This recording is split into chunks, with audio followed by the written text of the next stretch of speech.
Assalamualaikum warahmatullahi wabarakatuh. Waalaikumsalam warahmatullahi wabarakatuh. Alhamdulillah pada pagi hari ini kita akan melakukan praktik coaching. Ini adalah rangkaian tugas dari demonstrasi kontekstual pada modul 2.3 ya. Iya. Pada program pendidikan guru penggerak. Ingat Ibu Des sebagai coach, ada 3 kompetensi inti yang Ibu Des harus kuasai. Yang pertama, Ibu Des di dalam melakukan coaching harus ada kehadiran penuh, artinya betul-betul Ibu Des konsentrasi dan memperhatikan semua, termasuk kalau bicara Ibu Des. Lalu Ibu Des juga harus menjadi pendengar aktif. Terus Ibu Des harus menggunakan pertanyaan-pertanyaan yang bisa membantu Ibu Rahma sebagai coach di dalam menemukan solusi dalam menyelesaikan masalah. Silakan Ibu Des. Assalamualaikum Ibu. Waalaikumsalam. Gimana kabarnya Bu? Alhamdulillah baik Bu. Ada yang bisa dibantu Bu? Ya, inilah Bu.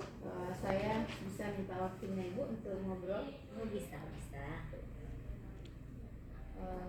Begini Bu, saya mau ngobrol tentang masalah saya di sekolah ya, khususnya di kelas. Dimana dalam pelaksanaan pembelajaran saya di sekolah itu situasi yang saya hadapi terkait dengan mata pelajaran saya, biasa Bu ya, mata pelajaran matematika. Ya. Ada apa dengan pelajaran matematika Bu? Ada apa dengan situasi kelas matematika di kelas Anda? Masalahnya begini Bu, beberapa siswa saya itu tidak tertarik ya, tidak semangat, tidak antusias begitu Bu dalam mengikuti pelajaran saya. Kira-kira menurut Ibu kenapa banyak siswa yang tidak tertarik dengan pelajaran matematika yang Ibu bawakan?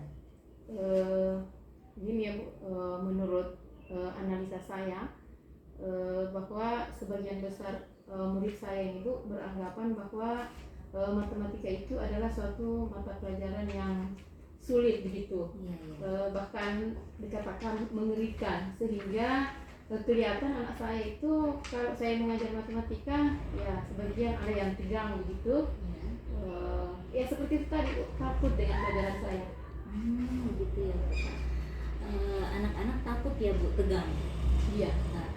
Kira-kira menurut Ibu apa yang bisa dilakukan Ibu supaya anak-anak ini tidak tegang, jadi sedikit meminimalisir rasa ketakutan anak-anak itu di pelajaran matematika?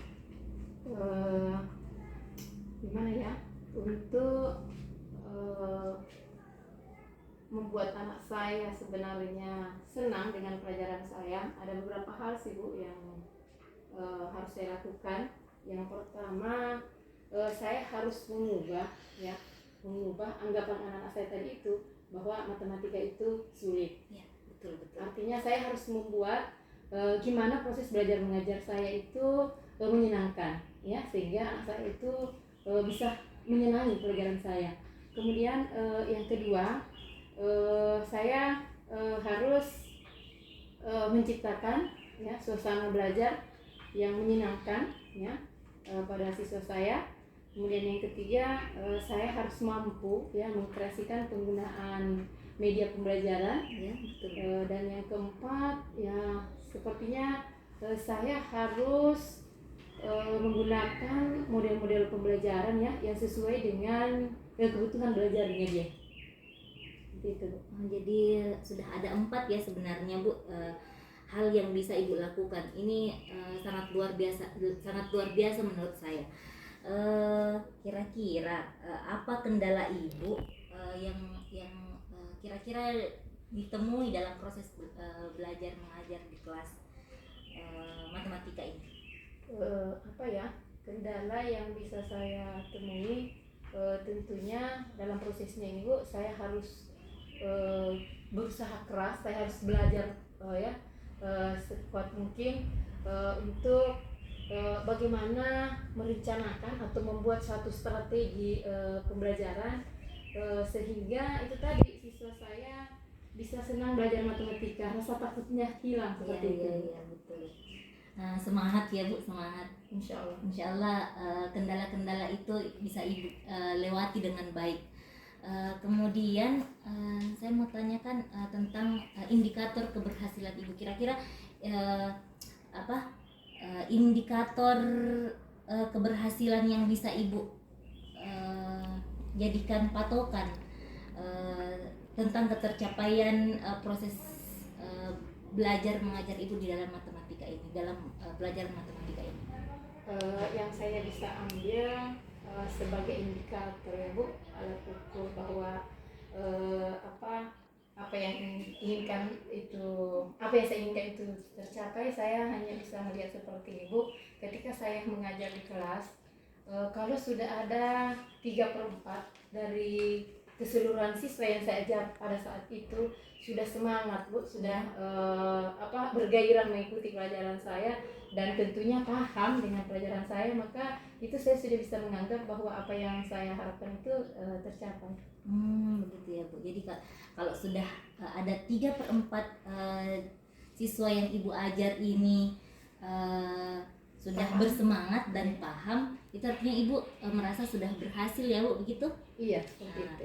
Nah, sekarang kira-kira menurut Ibu, menurut penilaian Ibu tentang diri Ibu dari angka 1 sampai dengan 10 ini, Ibu berada di level mana kira-kira ini Bu? Level mana ya? Kalau menurut saya Bu, dari level 1 sampai 10 itu saya sudah berada pada level 7. Luar biasa ya.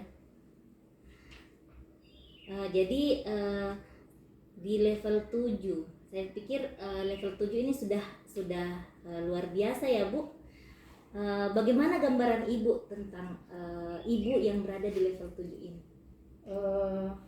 Saya mengatakan diri saya sudah berada pada level 7 karena sebenarnya sebelumnya itu Bu, dalam mengajarkan matematika di kelas, saya itu sudah menggunakan model-model pembelajaran kooperatif ya. Artinya dalam membelajarkan matematika itu di kelas, saya sudah membuat siswa saya itu terlibat langsung. Artinya saya ini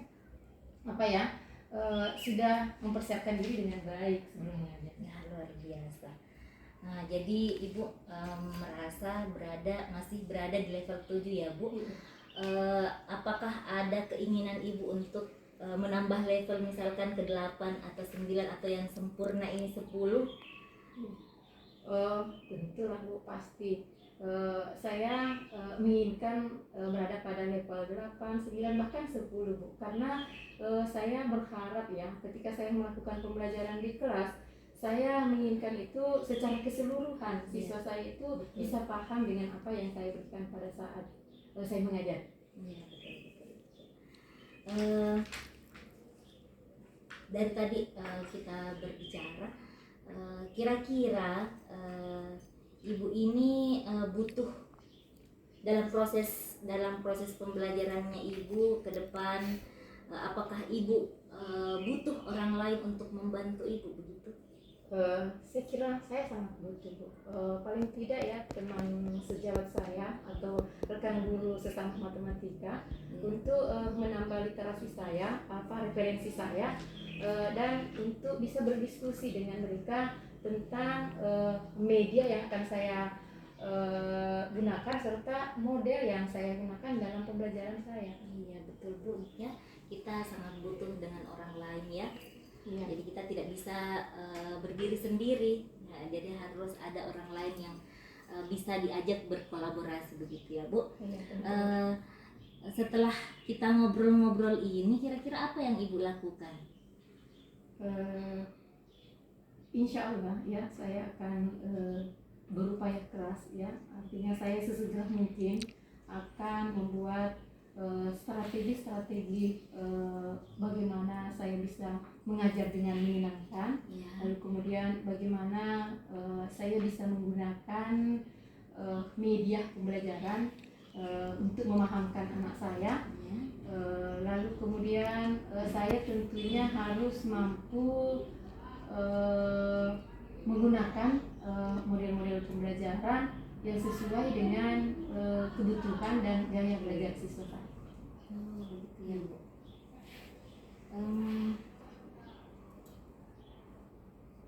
Kira-kira perasaan Ibu setelah ngobrol-ngobrol ini, kira-kira perasaannya bagaimana, Bu? Perasaan saya tentu saya merasa lega ya, karena saya sudah menyampaikan masalah saya ke Ya. Ibu, dan saya sudah merasa tercerahkan. Saya harus saya termotivasi ya untuk melakukan satu perubahan ke hal yang lebih baik. Tentunya dalam hal ini mengubah anggapan siswa saya terhadap mata pelajaran saya, yang menganggap bahwa mata pelajaran saya itu adalah mata pelajaran yang sulit, menakutkan barangkali, sudah seperti itu. Terima kasih banyak Bu telah meluangkan waktunya untuk ngobrol-ngobrol dengan saya. Ya, semoga ke depan setelah kita ngobrol-ngobrol ini Ibu di kelas siswa-siswa Ibu di kelas sudah tidak takut lagi ya Bu dalam pelajaran matematika. Iya, insyaallah Bu, amin. Semoga Bu. Iya. Terima kasih banyak. Iya, sama-sama Bu. Oh, baik, alhamdulillah karena proses coaching telah berjalan. Izinkan saya selaku pengamat menyampaikan beberapa penguatan untuk kegiatan kita pada saat ini. Yang pertama, saya melihat bahwa dari proses coaching ini alur kita sudah terpenuhi, coaching berlangsung dengan baik. Kemudian termasuk bahasa tubuh cukup membantu dalam proses coaching ini. Lalu saya melihat bahwa coaching sudah ada target-target dan beberapa upaya-upaya yang akan dia lakukan di dalam menyelesaikan permasalahan. Saya kira. Terima kasih Pak. Terima kasih banyak Pak. Oke.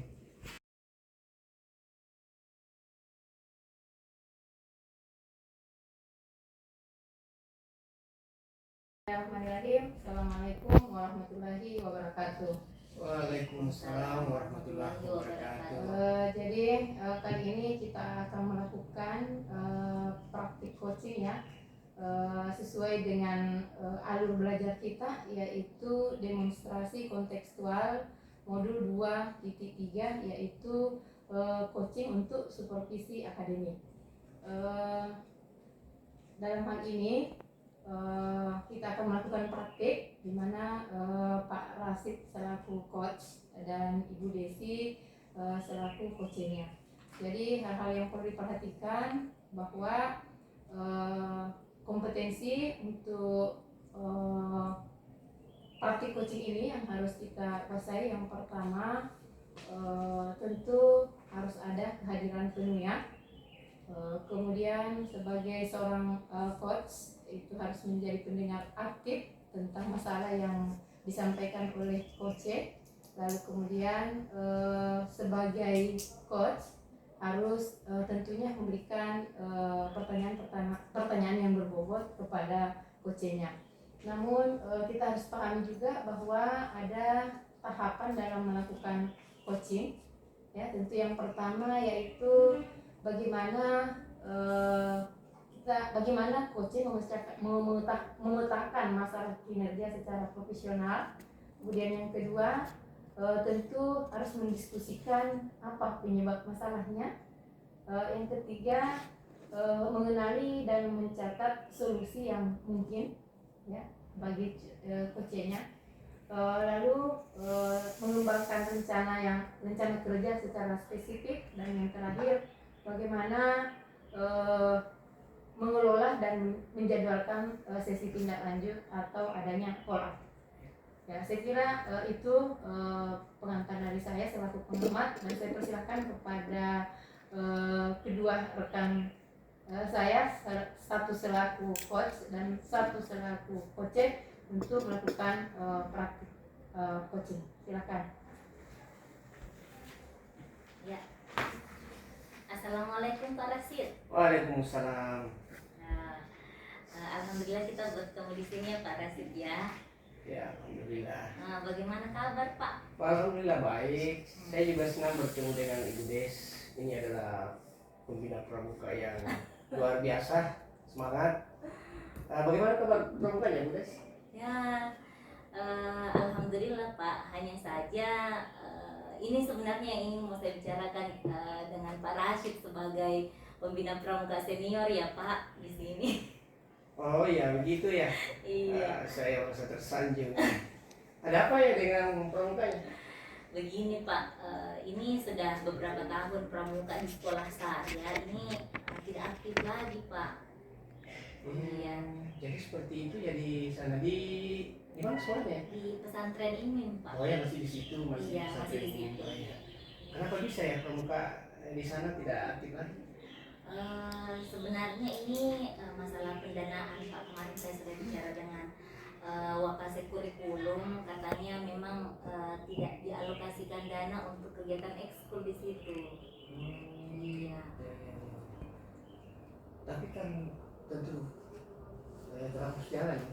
Iya Ya, Pak. apa yang Ibu lakukan untuk itu supaya bisa tetap terus berjalan meskipun tidak disiapkan pendanaan? Ya sebenarnya begini Pak ya, saya mau sekali untuk menjalankan ini pramuka. Di samping juga anak-anak menuntut bilang ke saya, Ibu tolong dong Bu aktifkan kembali pramuka. Hanya saja ini kendalanya ini adalah di pendanaan. Teman-teman pembina juga yang lain itu angkat tangan Pak, katanya merasa bahwa sekolah tidak peduli. Untuk apa katanya jalan kalau kita tidak diberikan asupan dana begitu. Hanya saja saya punya keinginan besar Pak untuk mengaktifkan kembali begitu Pak. Iya. Jadi seiring dengan keinginan yang besar, apa yang Ibu Des akan lakukan? Sebenarnya saya yang pertama itu saya mau Pak, karena ini masalah pendanaan ya Pak. Saya rasanya ingin mencari dana begitu Pak. Oh iya. Jadi Bu Des rencana mau cari dana. Iya. Nah, tapi begini, apakah sekolah yang melarang atau enggak? Sebenarnya untuk kegiatan tidak ada larangan sebenarnya Pak. Hanya saja kita kendalanya di dana, karena kan kalau di pramuka kita berpikir bagaimana cara kita untuk membayar biasa misalkan pembina, kemudian juga pelatihnya, kemudian biaya konsumsi, itu yang saya pikirkan Pak. Iya. Dari pembicaraan kita ini Bu Des, saya menangkap ini keresahan di dalam diri Bu Des ini sebagai pembina pramuka ini. Di antara keresahan-keresahan itu saya lihat tuntutan siswa dan terus berkegiatan, kemudian teman pembina yang tentu merasa tidak akan mendukung kalau dia tidak disupport dengan dana. Iya betul Pak. Iya. Kemudian termasuk itu tadi masalah honor. Iya. Jadi ada 3 keresahannya ini. Untuk mengatasi itu tentu dari ketiganya ini apa yang menjadi masalah utamanya? Jelas pendanaan Pak ya. Iya. Pak, saya sebenarnya ada beberapa rencana. Jadi yang pertama itu saya mau Pak, saya mau buat proposal begitu kan. Ini pesantren ini kan yayasan Pak ya. Saya mungkin harus membuat proposal untuk ke yayasan. Iya. Karena kan ini kegiatan sekolah jadi harus ke yayasan dulu. Kemudian yang kedua, alternatif kedua mungkin saya ingin berkolaborasi dengan anak-anak. Jadi saya meminta anak-anak untuk berkolaborasi dengan saya dalam pencarian dana, misalkan dana-dana kreatif ya Pak, misalkan pembuatan bazar seperti itu. Kemudian juga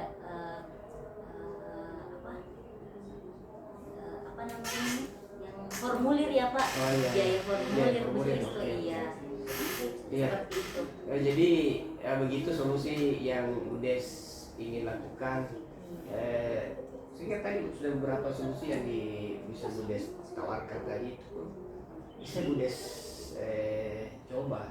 Semoga saja solusi-solusi yang Bu Des tadi tawarkan itu bisa membantu. Ya, Apalagi ini kan tujuannya baik, tujuannya mulia. Saya kira. Terus apalagi yang kira-kira selain solusi yang tadi itu, apalagi yang Bu Des akan lakukan? Jadi karena kan ini pembina teman-teman sejawat, pembina pramuka ini apa namanya, dia tidak terlalu ini ya, karena persoalan pendanaan lagi ya, dia tidak terlalu apa peduli ya, istilahnya mereka, karena katanya untuk apa kita melakukan kegiatan kalau tidak ada dana. Jadi yang saya mau lakukan ini Pak, saya mau berbicara dengan mereka, saya mau mereka tahu bahwa kita ini bisa, tanpa kita bisa mandiri begitu Pak. Kita bisa menjalankan kegiatan pramuka dengan baik tanpa kita meminta bantuan misalkan ke yayasan atau ke sekolah. Gitu. Iya, jadi itu ya upaya-upaya lain itu ya. Iya. Itu. Terus kira-kira Bu Des yakin ya teman-temannya akan terlibat? Insya Allah Pak. Saya merasa bahwa mereka hanya tinggal di pendekatan saja, karena hubungan emosional saya dengan mereka alhamdulillah baik ya Pak. Jadi tinggal kita berikan misalkan panutan atau contoh-contoh yang baik, misalkan kita ajak berkolaborasi, misalkan menjadikan mereka sebagai pemateri, supaya mereka merasa bahwa mereka dibutuhkan begitu Pak. Iya betul. Wah, luar biasa dari solusi-solusi yang Ibu Des temukan sendiri ini dalam menyelesaikan masalahnya. Saya yakin Ibu tentu bisa melewati dan menyelesaikan terutama keresahan-keresahannya tadi itu. Apa ya kira-kira menjadi indikator yang bisa Ibu Des gunakan nanti, yang dari indikator itu bahwa solusi sudah ada dan apa yang diinginkan sudah terpenuhi, kira-kira apa indikatornya? Ya, sebenarnya yang menjadi indikator untuk saya itu Pak, yang pertama adalah bagaimana pramuka ini bisa aktif kembali. Baik, ya. Jadi saya diberi PR untuk saya memberikan PR saya sendiri untuk diri saya sendiri. Di Januari insya Allah pramuka itu akan melakukan pembukaan pelatihan. Nah, itu merupakan indikator keberhasilan. Iya, betul. Iya. Apakah untuk mencapai itu semua Ibu Des membutuhkan orang lain? Jelas Pak, saya membutuhkan teman-teman pembina saya dengan rekan-rekan sejawat untuk membantu saya dalam proses ini Pak. Iya betul Bu. Bahwa yang pasti tentu kita membutuhkan orang lain. Terutama rekan sejawat dalam melakukan kolaborasi ya. Saya kira begitu ya, dengan kolaborasi. Oke. Apa yang Ibu simpulkan dari perbincangan kita ini? Ya, alhamdulillah Pak, setelah berbicara dengan Bapak, berbincang-bincang dengan Bapak, saya sedikit lega Pak. Alhamdulillah saya sudah bisa mengeluarkan unek-unek saya ke Bapak. Sudah lama mencari Bapak untuk berbincang-bincang seperti ini Pak. Akhirnya saya bisa mendapatkan solusi dari keresahan saya. Kemudian saya sangat setelah berbincang dengan Bapak, rasanya ingin sekali untuk merealisasikan kegiatan ini secepatnya.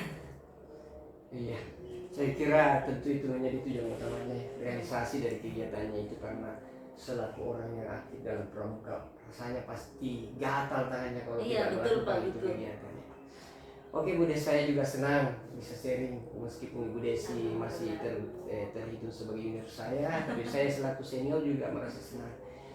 Dan saya juga senang karena permasalahan Ibu Desi itu kan pengalaman yang tentu menjadi pelajaran berharga bagi saya. Jadi ya terima kasih juga untuk Bu Des. Saya yang berterima kasih banyak ini Pak, sudah didengarkan unek-uneknya Saya kira itu memang sudah tempatnya kita saling berbagi ya. Oke. Terima kasih. Ya, jadi saya kira praktik coaching yang dilakukan sudah sangat luar biasa ya, dimana tadi di awal kegiatan itu terjadi mengawali percakapan dengan baik, dan sepertinya percakapan ini keduanya sangat terbuka ya, baik dalam mendengarkan masalahnya, kemudian sebagai coach dan mengeluarkan unek-uneknya. Kemudian tadi dari percakapannya sudah jelas apa yang menjadi tujuan ya, apa yang menjadi tujuannya, kemudian bagaimana seorang coach mengidentifikasi masalahnya, kemudian merencanakan suatu aksi untuk solusi dari masalahnya itu, dan mengambil suatu keputusan yang bertanggung jawab. Saya kira sangat luar biasa. Saya kira cukup untuk sesi ini. Oke, terima kasih Nes. Terima kasih banyak Kak. Oke.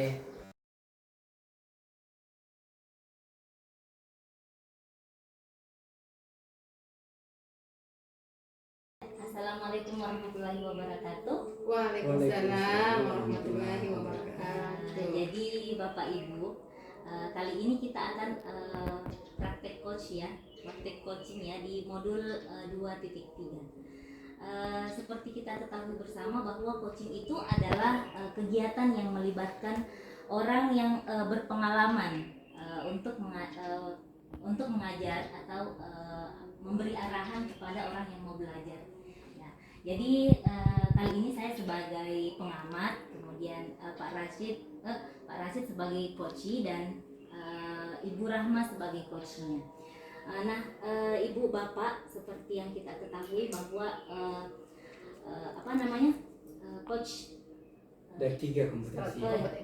ada 3 kompetensi dalam atau kompetensi inti dalam praktek coaching ini. Yang pertama adalah kehadiran penuh. Jadi Bapak Ibu Rahma sebagai coach ini harus memiliki kemampuan untuk kehadiran penuhnya untuk mendengarkan apa yang Bapak Rashid katakan. Kemudian mendengarkan secara aktif dan memberikan pertanyaan-pertanyaan yang berbobot ya Bu. Untuk mempersingkat waktu, silahkan Bapak Ibu. Saya persilahkan. Baik. Halo, assalamualaikum. Waalaikumsalam. Apa kabar Bu Rahma? Alhamdulillah kabar baik Kak. Kalau Bapak gimana kabar hari ini? Alhamdulillah baik juga. Ini sehingga saya menemui Ibu ini, saya menganggap bahwa Ibu adalah rekan atau teman yang sudah cukup pengalaman untuk berbincang-bincang, khususnya tentang saya ada permasalahan yang saya hadapi terkait dengan tugas pokok saya selaku, karena di sekolah itu saya diberi tugas tambahan sebagai wakil kepala sekolah bidang kesiswaan. Jadi beberapa siswa itu sering bolos, sering datang terlambat. Oh gitu ya Pak. Jadi kalau begitu sebenarnya tujuan kita ini atau apa agenda yang Bapak ingin bicarakan kepada saya? Ya itu tadi saya temui Ibu karena saya ingin berbincang dengan Ibu tentang bagaimana kira-kira nanti saya memperoleh solusi untuk mengatasi persoalan itu terkait dengan tugas saya tadi. Jadi saya ingin membahas atau berdiskusi dengan Ibu tentang siswa-siswa saya yang banyak yang bolos, ada yang suka terlambat datang. Oh gitu ya. Jadi Bapak ini ingin menceritakan tentang permasalahannya di sekolah ya, tentang beberapa siswa yang bolos. Terus kalau begitu apa sih sebenarnya tujuan dari percakapan Bapak ini kepada saya? Tentu tujuan saya menemui Ibu dan bercakap dengan Ibu adalah saya ingin nanti memperoleh solusi sehingga nanti anak-anak saya yang tadinya selalu bolos, selalu datang terlambat, nanti tidak lagi. Oh gitu ya Pak. Jadi Bapak ini ingin menemukan solusi dari masalahnya. Kalau begitu kira-kira apa sih ukuran keberhasilan dari, artinya kapan dikatakan bahwa Bapak itu berhasil menemukan solusi dari permasalahan? Iya, kalau masalah ukuran keberhasilannya adalah nanti tidak ada lagi siswa yang selalu bolos, tidak ada lagi siswa yang datang terlambat. Nah, itu paling tidak itu paling tidak berkurang jumlahnya. Kalau begitu Bapak bisa menceritakan situasi sekarang seperti apa memang? Iya, itulah Ibu, karena saat ini menurut laporan dari Ibu BK, menurut laporan dari Ibu yang bertugas Ibu Piket, maupun petugas keamanan di sekolah itu betul-betul hampir setiap hari itu terjadi kejadian-kejadian itu, anak yang papaga karena bolos, ada yang datang terlambat. Itulah kondisi yang sekarang yang saya hadapi di sekolah, dan itu menjadi bagian dari tugas saya. Betul sekali Pak ya, artinya satu masalah yang sangat besar barangkali bagi Bapak sebagai selaku wakasek keseksualan. Iya, Ya. betul. Kalau begitu sebenarnya apa yang mempengaruhi hingga hal ini terjadi Pak? Kalau saya berpikir tentang itu banyak sebenarnya yang bisa menjadi faktor. Mungkin anak-anak yang suka terlambat itu bisa saja disebabkan karena anaknya terlambat tidur, mungkin mereka begadang. Ya, kemudian anak yang sering membolos itu juga ada banyak faktor mungkinkah karena dia di sekolah tidak betah, tidak senang, atau bisa jadi karena ada orang di luar sana yang kontak dengan mereka untuk mempengaruhi mereka untuk meninggalkan sekolah. Itu kira-kira bisa menjadi penyebab sehingga mereka melakukan hal seperti itu. Begitu Pak ya. Hmm. Jadi kalau melihat permasalahan Bapak ya, sebenarnya yang selama ini Bapak lakukan, kalau kita melihat kurang keberhasilan kita dari skala 1 hingga 10, di mana Bapak sekarang ya dalam pencapaian tujuan Bapak ini, Bapak sudah berada pada skala berapa sebenarnya? Ya, kalau kita melihat skala atau kalau saya mencoba, saya sebenarnya secara pribadi saya sudah merasa maksimal juga melakukannya, sudah maksimal. Tetapi capaiannya yang tidak semaksimal yang saya lakukan, olehnya itu saya berbicara. Jadi kalau kita mau tarik itu kira-kira keberhasilannya sekarang itu ada di level 5. Wow, masih level Ya, 5. di level 5 keberhasilannya. Tapi kalau upaya Sudah ya biasa. menurut saya sudah maksimal. Gitu. Ya, tetapi capaian yang minim. Ya, kalau seperti itu tadi artinya usahanya sudah sangat luar biasa ya. Cuman hasil yang kita lihat itu masih minim ya Pak, masih pada level 5 tadi seperti itu. Nah, kalau begitu apa sih sebenarnya kekuatan yang Bapak bisa miliki dalam mencapai tujuan tadi itu? Maksudnya keberhasilannya itu sudah berada mungkin pada level di atas. Ya. Nah, itulah saya tentu tidak boleh patah semangat. Saya harus memperbaiki diri, harus terus berupaya, karena ini kan menjadi tugas saya juga dan tanggung jawab saya. Jadi yang insya Allah saya akan mencoba beberapa upaya untuk menangani ini. Mungkin saya bisa nanti melakukan proses restitusi kepada mereka. Jadi saya restitusi satu-satu dari anak-anak yang bermasalah itu, saya panggil mereka, kemudian berbincang dari hati ke hati. Mudah-mudahan dengan cara-cara itu, karena kan selama ini yang saya lakukan itu betul-betul adalah penegakan disiplin dengan cara-cara menghukum. Jadi saya akan mencoba merubah lagi cara-cara itu dengan melakukan restitusi kepada anak-anaknya. Namun pun demikian saya akan tentu tidak akan berjalan sendiri, karena saya yakin kolaborasi dengan teman-teman itu bisa juga membantu saya menyelesaikan masalah ini. Kemudian terutama dengan orang tua mereka juga saya akan bicara dan cari tahu kenapa anak-anak seperti itu. Karena kan saya yakin betul bahwa anak-anaknya melakukan itu karena ada sesuatu yang terjadi pada diri mereka. Luar biasa dari kekuatan yang Bapak mengatakan tadi, bahwa akan mengadakan suatu restitusi, yaitu hal yang baru barangkali Pak ya. Kalau yang kemarin-kemarin kita masih cenderung untuk menghukum seperti itu. Nah, kira-kira dalam melakukan semua ini Pak, perubahan-perubahan yang Bapak lakukan nantinya, kira-kira apa hambatan atau apa yang bisa menjadi suatu penghalang bagi Bapak dalam mencapai tujuan Bapak tadi? Ya, banyak hal yang bisa menghalangi maksud baik ini. Salah satu di antaranya adalah kalau anak yang bermasalah tersebut tidak respect atau tidak menyambut dengan baik maksud baik dari saya untuk melakukan diskusi, yang pertama. Lalu yang kedua, jika teman-teman sejawat di sekolah saya itu juga tidak mau ambil pusing dengan hal-hal ini, tapi mudah-mudahan saya tidak, mudah-mudahan saja ini tidak terjadi kekhawatiran saya ini, karena ini semua bisa menjadi penghambat ini. Lalu yang ketiga adalah juga bisa menghambat adalah partisipasi orang tua mereka, karena terkadang orang tua betul-betul menyerahkan penuh anaknya ke sekolah, padahal ini adalah tanggung jawab bersama. Ya. Seperti itu. Ya. Jadi banyak hal Pak ya yang bisa bisa menghambat.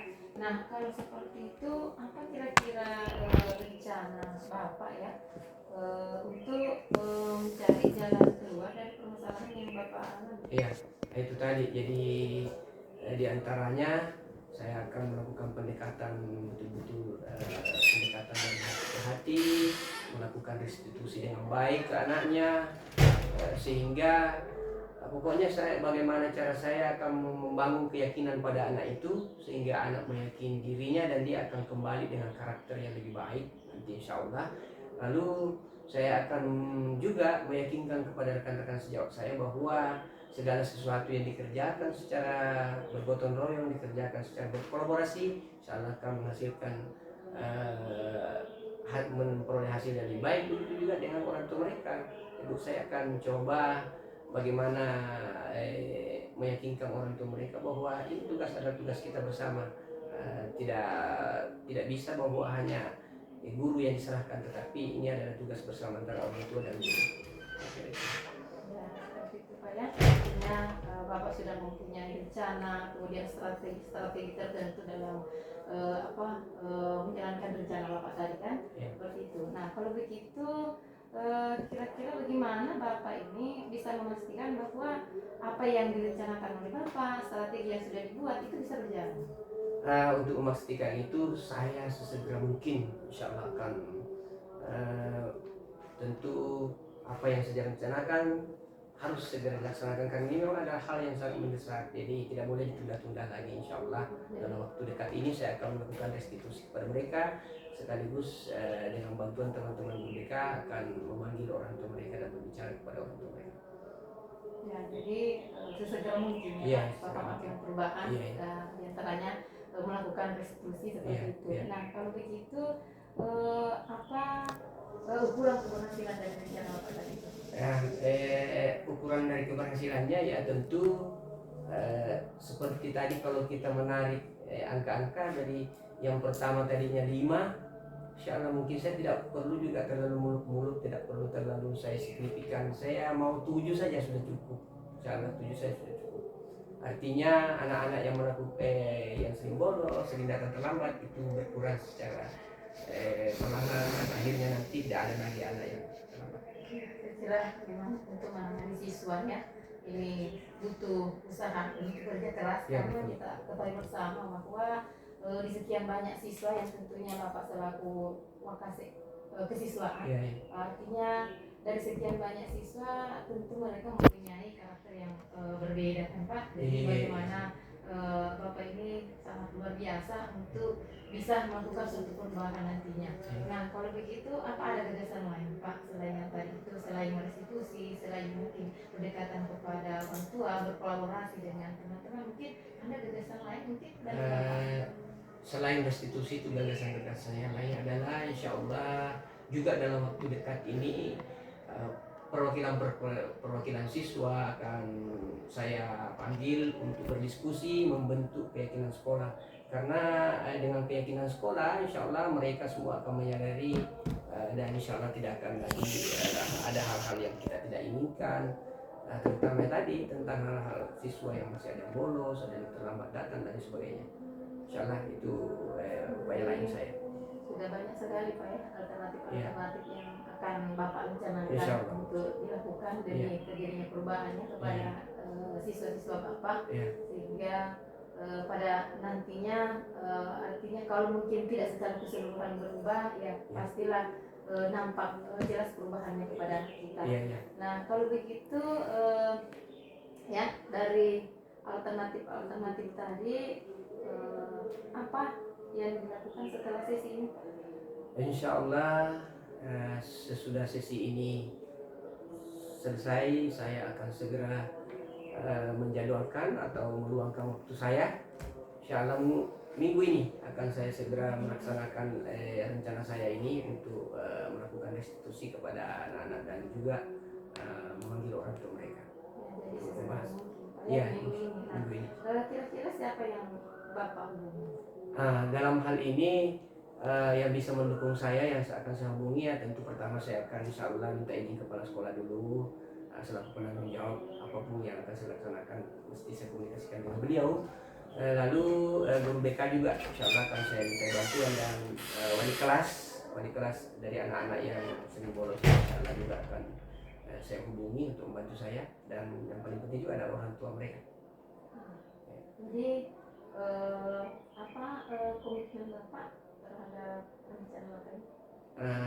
Insya Allah saya berkomitmen apa yang saya sudah rencanakan ini insya Allah akan segera saya laksanakan. Semuanya adalah demi perbaikan pendidikan, terutama terwujudnya budaya positif di sekolah saya. Saya sudah mendengarkan Pak ya, artinya sudah mendengarkan bagaimana permasalahan Bapak, kemudian rencana yang akan Bapak lakukan, alternatif apa yang Bapak akan lakukan. Nah kalau seperti itu komitmen Bapak tadi yang sudah disampaikan juga, kira-kira siapa yang biasa diminta dukungan agar Bapak dan Ibu yang ditemani berkolaborasi tadi itu dapat menjaga komitmen? Insya Allah mulai dari kepala sekolah yang jelas seluruh stakeholder sekolah termasuk orang tua siswa itu semua akan saya libatkan, akan diajak berkolaborasi sehingga komitmen ini bisa berjalan, dan tentu saja pembinaan seperti itu harus terus dilakukan, tidak boleh kita berhenti sampai di sini. Saya kira itu. Saya sudah mendengarkan permasalahan Bapak yang tentu akan menambah pengalaman saya Pak. Jadi apa sih yang bisa Bapak simpulkan dari percakapan kita? Iya, alhamdulillah dari Ibu Rahma memberikan tuntunan kepada saya. Saya tadi minta mengajak Ibu berbincang-bincang tentang permasalahan di sekolah saya. Alhamdulillah dari perbincangan ini saya akhirnya terlahir dari ide-ide untuk menyelesaikan masalah ini. Ya, yang tadinya tidak terpikir. Ya, awalnya kami hanya melakukan pembinaan dengan mengandalkan hukuman, tetapi setelah berbincang dengan Ibu Rahma saya memperoleh masukan khususnya tentang restitusi yang akan saya lakukan, dan terpikirkanlah juga itu tadi keyakinan sekolah yang akan nanti juga membantu menumbuhkan budaya positif di sekolah. Saya juga merasa senang Pak ya, artinya bisa mendengarkan dari Bapak tentang masalah-masalah Bapak di sekolah, dan tadi saya katakan bahwa itu akan menjadi sebuah pengalaman juga buat saya ke depannya tentang langkah-langkah atau alternatif apa yang dapat saya lakukan dalam menghadapi siswa seperti itu. Sangat luar biasa Pak, saya sangat berterima kasih juga mau mendengarkan dari saya tentang solusi tentang masalah yang Bapak hadapi. Saya yang paling berterima kasih karena Ibu Rahma dalam hal ini berhasil menuntun saya, meskipun ini baru rencana, tapi saya yakin solusi-solusi itu akan membuahkan hasil. Terima kasih Ibu Rahma. Ya, sama-sama Pak. Oke Kak. Sungguh sangat luar biasa ya Bapak Ibu praktek coaching kita hari ini. Tepuk tangan dulu untuk Bapak. Nah, alhamdulillah proses coaching kita sudah selesai. Tentunya dengan alur tirta ya Ibu Bapak. Nah, tadi alhamdulillah sudah sesuai juga dengan alur tirta, yaitu sudah sampai kepada tujuannya, kemudian identifikasi masalahnya juga sudah ada, kemudian juga pengambilan rencana aksinya juga sudah ada, kemudian pengambilan keputusan yang bertanggung jawab juga alhamdulillah sudah.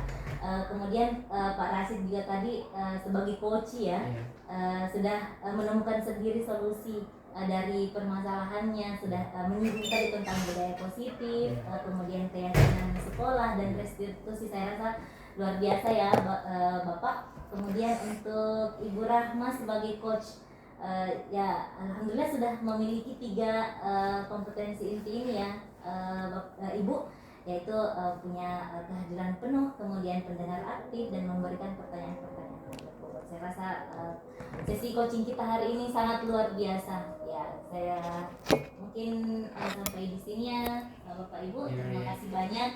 Assalamualaikum warahmatullahi wabarakatuh. Waalaikumsalam Waalaikumsalam warahmatullahi wabarakatuh.